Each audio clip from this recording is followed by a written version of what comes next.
Chubb, and good morning to your listening audience. Welcome to Vibe 103 this morning, and of course, just to let everyone know, this is a little educational talk this morning. It is all about education and all about Montessori education. Yes. Now, some people say Montessori.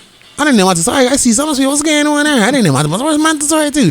Could you just break down and help split up what's going on between the two names? People get caught up in names. Yeah. So Somersfield Academy, as it is known today, started out as a Montessori school way back when in Tivoli in Warwick, and we were called the Montessori Academy way back when. And then as we grew and we transitioned and moved to our current location in Devonshire, we became the Somersfield Academy, and we added on our middle years program, which is the IB program.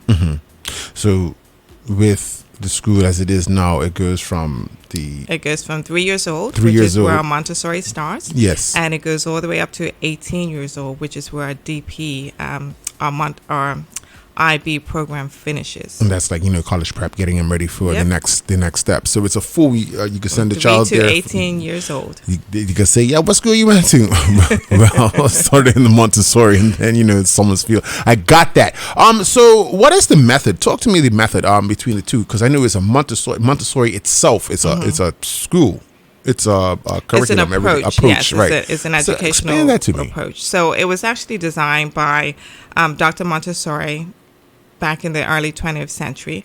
And it's a child-centered approach to learning. And, I see this, I don't know if you've seen it, it's like a video of what Montessori looked like, what education looked like way back when. So they talk about what phones look like way back when, cars look like, airplanes look like, and they've all evolved. But when you look at the traditional classroom right now, it hasn't evolved. It's still a student sitting at desk, and there's a teacher at the front. Montessori was way before her time, and education looked different. It was a focus on the child and what the child needed at that time. So it's more hands-on. It's more hands-on learning. Students, little ones, need to move. So in Montessori classrooms, you see children moving around, moving from one activity to the other. The teacher is not like at the forefront, which has all of the knowledge and is pouring this knowledge into the students. The students have opportunity to explore, and they learn on their own, basically, with the teachers being guides for them. Yeah, I see here is an approach that you also have to encourage independence. Absolutely. Yeah, and self-discipline. So what does that look like in a classroom? So it looks like a 3-year-old being able to go into a classroom, choose an activity that interests them, be able to work on that independently, develop critical thinking as they're trying to solve this problem. It also looks like a 3-year-old being able to go into a classroom. We have something we call food prep. Being able to go into a classroom, use a knife, and to slice up a banana if that's what they want. It looks like a child being able to be in control of their day, basically. So they choose what they want to do, when they want to do it, and the teacher is there to guide and support them. But in all of the materials and things that we have, there's an underlying purpose, and there's an underlying something for them to learn from all of the materials that they actually use on that daily basis. I see here, of course, with the questions and things like that, that is a way of them building their problem solving and critical thinking. Yeah. Because we're talking about the younger, so the younger they learn how to do this, and as they start getting older, it becomes a second nature to them, right? Yep. I remember you hear people like at their cram, they say, I can always tell a Montessori child because they're inquisitive. They're always asking why, because we give them, we don't give them the answers. We expect them to kind of work it out and try to find those answers themselves. And so even with our materials that we use, they work on them, and they are self-controlling, which they can see if they've made an error themselves. So they don't need a teacher there to say, okay, you made a mistake here. They can actually see it themselves because it's built in what we call control of errors in the materials. Love the sound of that.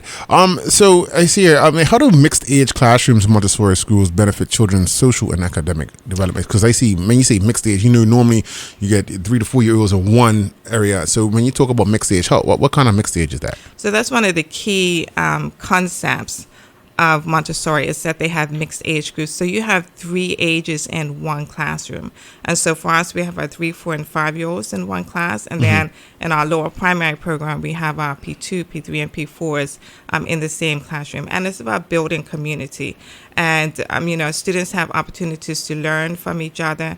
The older ones get to be mentors for the younger ones. The younger ones learn from the older ones, and it's just a sense of community and being able to collaborate. When you go into an office setting, you don't work with everyone that's in the same age group as you. No, you don't. So you need to have those skills of how to work with people that is younger than you and people that are older than you, and being able to collaborate and work together. Yeah, because I remember when I was my younger years, you had older employees that worked there, with co-workers and stuff like that. They became best friends with people that generations I didn't know anything about, but I did learn quite a bit from them with their experiences and things like that. So of course, and I know some people here, mixed ages, but the teachers are there constantly. The adult teachers are not the only teachers in the classroom. So you have your older students that can teach as well. And so if they've learned a concept, then they can practice getting reinforcement by teaching a younger child it. Right? So it all works in the classroom. Yes. So it's all about, to me, what I'm hearing right now, it's all about getting the critical thinking up where it's meant to be. I see also the education to build problem solving and critical thinking skills in your young life. How does that exactly work? Because we talked about the mixed ages. Okay, we've got that part through.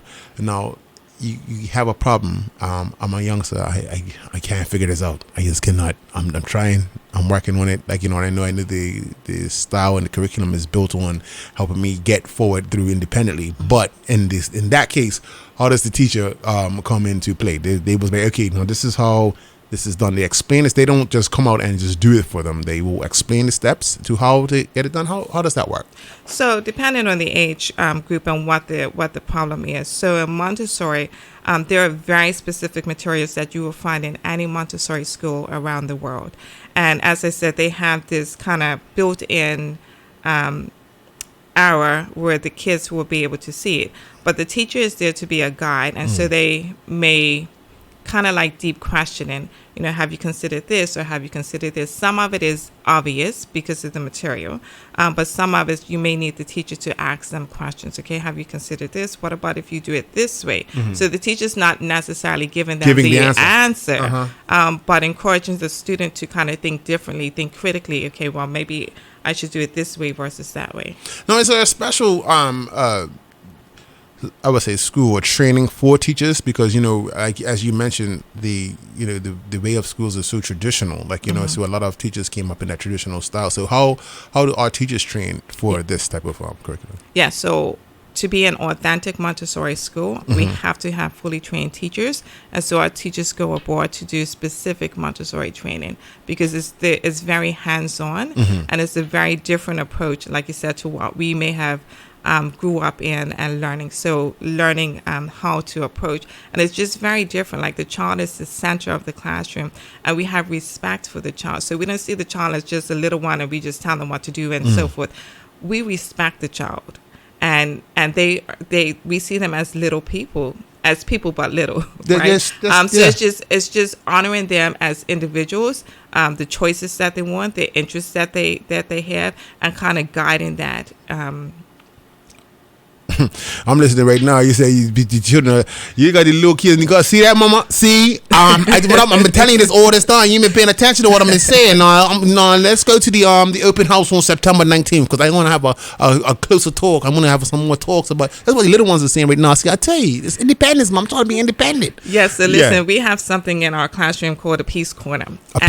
Peace Corner, and it is a place where students can go to resolve conflict. And so if I have conflict with you about a toy or something like that, and so we teach them how to resolve conflict, but they can also have a conflict with the teacher. So I've been in a classroom where they're like, Mrs. Outerbridge, I want to talk to you in the Peace Corner because I didn't like the way you said this or you did this. Let's talk about so we're giving them the tools on how to resolve conflict, but also giving them that voice where they can speak up when they don't feel when they feel disrespected and stuff. I'm saying you said that a little harsh just now, you know what I'm saying? I was getting my food out at the time, and you had to come and reiterate, get me food out, you know? I didn't like that. Let's talk about any Peace Corner real quick. Yep. Ms. Outerbridge, let's talk about it. We're going to speak, have a conversation, and, you know, as the world is evolving and things like that, you know, the children, because you remember we were small, it's like, oh my God, that child is so...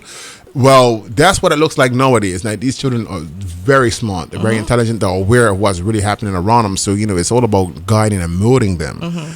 So for all my parents out there who are tuned in this morning, I need you all to know that September 19th. So talk to me a little bit about September 19th.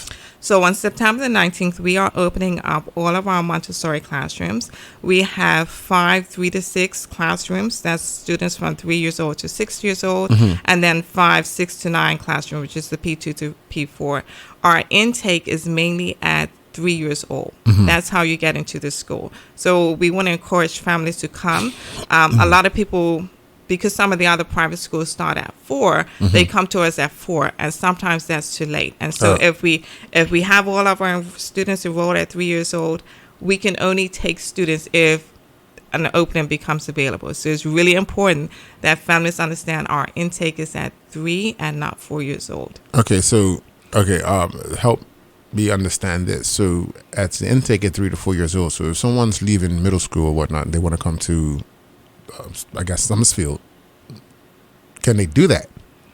When you say middle, I'm talking about 3 years old. Oh, yeah, just talking about the strictly Montessori, because this is for the, I just wanted to make sure it's like, other age levels to come into the school system. Right. So, there are times where they can come through. So depending if openings are available, but our main intake is at 3. And our intention is always to keep our students so that they can filter through to the end. All right, so you guys are hearing this on Vibe with the 3 this morning. A big shout out and a big thank you to Miss Janice Outerbridge this morning coming in to talk about just things that people didn't know about Montessori. They hear, you always hear it there and there everywhere because, this is Bermuda and, things move about. But, you're actually hearing it from the source herself, letting you know everything that goes on with Montessori, with methods and all of that. You know what I mean? It's all about having your children thinking more critical. You know what I'm saying? Building problem solving. Problem solving is so important. You know what I mean? Being able to, my shoelace is untied. No, my shoe keeps coming off. What happens if I don't tie my shoelace? Your shoe's gonna come off, right? So what I gotta do? I gotta tie my shoelace. That's simple as that. Like, I love that. So for all of those out there, do remember September 19th. And if any parents wanted to get in touch, or they can contact the school. Allison Kemp is our admissions head of our admissions, and she'll be happy to have people come through on a tour. I think one of the things we actually love when people come to tour, because they don't really understand, when we talk about Montessori, they don't understand how a mixed classroom works. They don't understand how students have that freedom to go and choose, and they think it's chaotic. But it's beautiful. So words can't express it. You actually have to see it and experience it yourself to just see how it works. And it's just a lovely thing to see and witness. Love the sound of that this morning here on Vibe 103. Big, great day to you. Enjoy the rest of it. I know you're about to head back down to Devonshire right now. For those who didn't know, it's in Devonshire. All right. Yes. All right, peeps. Got a little commercial break coming through for you right now. Again, to all of those who attend Montessori and, of course, the Somersfield, big good morning to you guys as well. And again, Ms. Outerbridge, have a great day today. Awesome. Thank you so much.